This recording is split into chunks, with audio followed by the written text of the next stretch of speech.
Without a doubt, the current crop of Apple Silicon MacBooks are among the best laptops the world has ever seen. But there is one thing that holds these back from being unquestionably the best. And it's something that I've talked about in all of my reviews of these things over the past 3 years, and it still hasn't changed. I'm talking, of course, about the outrageous price that Apple charges for RAM and especially storage. This has been an underlying thread in almost every MacBook review that I've done since Apple Silicon was introduced, and even well before that. And the unfortunate truth is these prices are so outrageous that you can take a perfectly simple base model M2 MacBook Air and spec it out to over $2,000 just by adding more storage. It turns a wonderful laptop with a great price point into a heinously overpriced mess. And it's gotten so bad that it's starting to cannibalize Apple's own product categories. So we need to unpack all of this. How did it get this bad? What are other companies doing differently? And how can you get around it? So if you're watching this video, I'm sure this issue is nothing new to you. It has been a thing basically the entire time Apple has been selling laptops with SSD storage in them. It's been a decade, and things just haven't gotten better. Put simply, Apple has barely changed their storage pricing in at least the past 7 years. So let's take the 15-inch MacBook Air for example, and if we scroll down to storage, you'll see that it costs $200 to upgrade to 512 gigabytes of storage, and then another $200 to go to a terabyte, and from there it's $400 extra to get 2 terabytes. Now, you don't have to be a mathematician to realize that this doesn't make any sense. To go from 256 to 512 is $200. That's an additional 256 gigabytes. But from 512 to a terabyte, which is an additional 512 gigabytes, is also $200. For many people, 256 just isn't gonna cut it. That is by far and away the biggest ripoff that Apple has. It's not even close. And to charge $400 to go from 1 to 2 terabytes is outright extortion. That is an absolutely ludicrous price to charge. Let me give you some context. Here's a Samsung 990 Pro 4TB PCIe 4.0 SSD with read-write speeds rated at over 7,000 megabytes per second. This is a very high-end SSD, and it costs $300. So for $300, I can buy 4 standalone terabytes, but for $400, I can buy 1 additional terabyte on top of 1 terabyte that I've already paid for. That's absolutely stupid. And look, I know what you're thinking. Apple uses some really fast SSDs. They're soldered on, which means you can't upgrade them, but at least that makes them ridiculously fast. Look at this, we're running a speed test here and okay. So it's actually slightly slower than that PCIe 4.0 SSD. That's a little awkward. And how much was this again for 1 terabyte? Well, if you're going from 256 gigs, that's $400. Whereas going on Amazon, you can find this Western Digital 1 terabyte SSD that's also rated for about 5,000 megabytes per second for $75. What are we doing here? This is outrageous. If you move up to this bad boy, the 16-inch MacBook Pro, which can go up to 8 terabytes, oh well, you better get ready.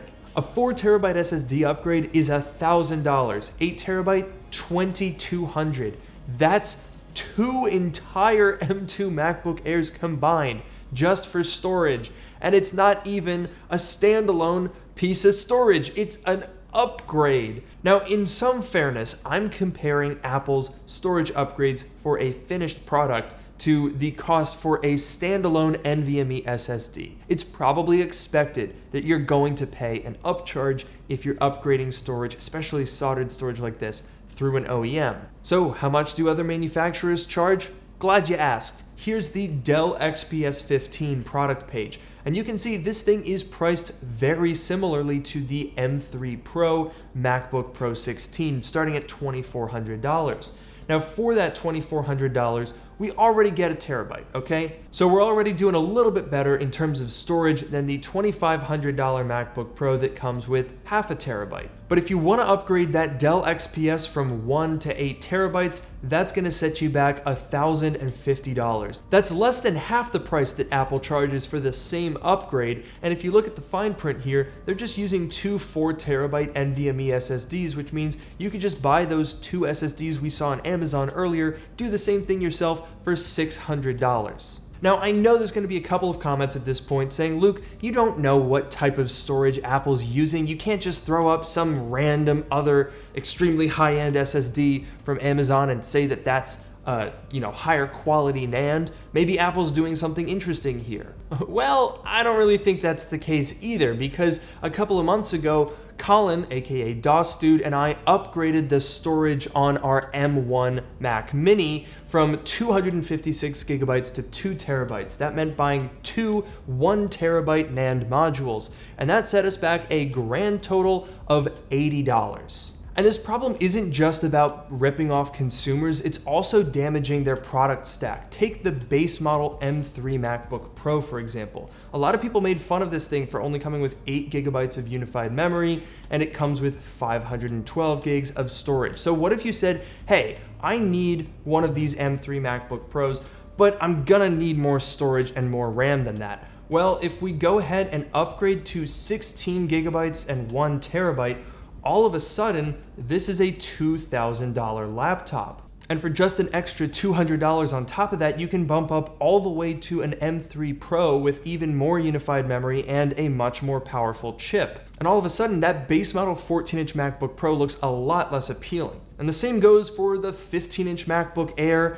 for the regular 13-inch MacBook Air. As soon as you start doing any amount of customization, it gets so expensive so fast that it sometimes ends up being cheaper to buy a more expensive base model. And look, I'm sure that's on purpose, right? Apple would absolutely love if you just said, I'll just get an M3 Pro instead for a little bit more money. But for the rest of us, it just creates this really awkward situation where you want to build a computer that works for you, but it's so outrageously expensive and you know that you're getting ripped off the whole time, so it just doesn't really make a whole lot of sense. So now we get to the part of the video where we got to talk about what you can do about it. How do you get around this issue? And unfortunately, there's really only two choices. Number one, you can do what Colin and I did. You can buy some NAND chips on AliExpress and solder them on yourself.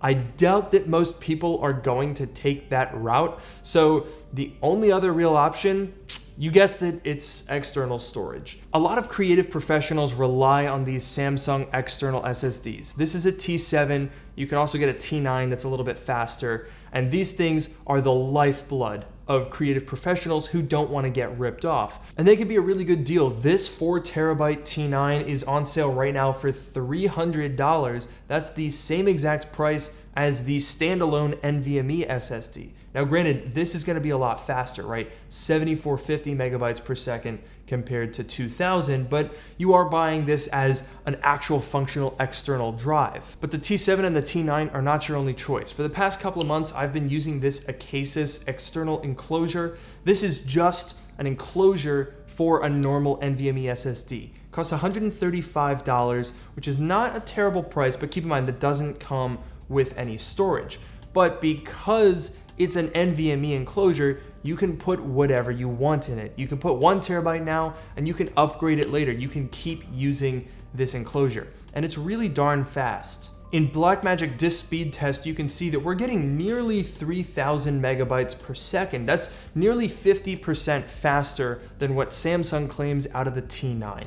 So you can absolutely get yourself a screaming fast external storage. Obviously, it's not going to be able to match the 5,000 or 7,000 megabytes per second that you can get from internal SSDs. But given that I built this 2 terabyte model here for like $240 compared to spending $1,000 or whatever to get it from Apple, I will absolutely take that trade any day of the week. Not to mention, I can just keep using this if I get a new MacBook. Whereas if you pay for storage every time you buy a new Mac, you're not getting that money back when you sell it. I mean, take a look at the used market here. For about $2,900, you can get an M2 Max with 32 gigs of RAM and 1 terabyte of storage. Or you could go up here and get one with 2 terabytes and 32 gigabytes for about $600 more. Or you could find one like this guy up here, $4,000, you can get 96 gigabytes and 4 terabytes. So you're paying a little bit more than $1,000 premium to get those upgrades, whereas if you did that through Apple themselves, that's $800 for RAM and $1,000 for storage. So you can definitely see how these upgrades depreciate at a disproportionate rate compared to the rest of the laptop. But at the same time, if you're buying used, this could be a third way to get around Apple's storage pricing. You can just hunt through these eBay listings until you find something like this. This is a maxed out 38 core M2 Max, 64 gigabyte and a terabyte. Maybe that's a spec that works for you, and you can save some money by buying it used where these upgrades aren't as costly. But anyway, I've been rambling for long enough now. I want to hear what you guys think. Is Apple storage pricing defensible in any way whatsoever? Let me know in the comments below, and I'll see you guys in the next one.